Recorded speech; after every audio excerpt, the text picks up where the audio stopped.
Hey guys, this is Mark Luis Serrate and I will teach you how to make an ecological packaging made out of paper board. So let's go!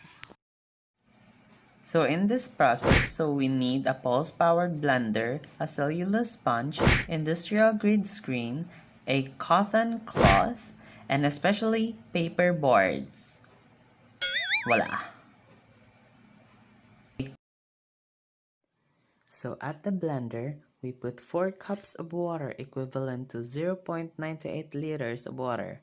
The water we use is a deep well water which has neutral pH water between the acidic and the alkaline. The temperature of the water should be 25 Celsius. If it's less than or more than that, it may affect the texture of the paper. So at this stage, I tear up a paper into small pieces. After that, I gently put it in the blender with a generous amount of paper. So after I soak the papers for a minute, I started to blend it for 30 seconds until it will be a mesh.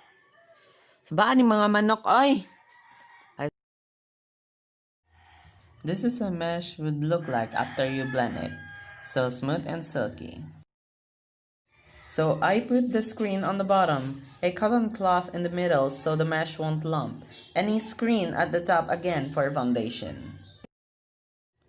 So as you can see, I started to put the mesh gently and started to spread it equally because the desired thickness of the paper is 0.30 millimeters or 0.012 inches. Concise kay makabutang si ate, oh. So at this stage, I put a screen on the top of a mesh so the mesh won't stick to the sponge. I recommend the sponge I use, which is a cellulose sponge that are made out of wood fibers and very eco-friendly compared to its dishwashing sponge, which is made out of plastic. And it can sip water greatly than a plastic sponge, which is very great for making papers. So I let dry the paperboard for 12 hours because it's a cloudy and rainy day.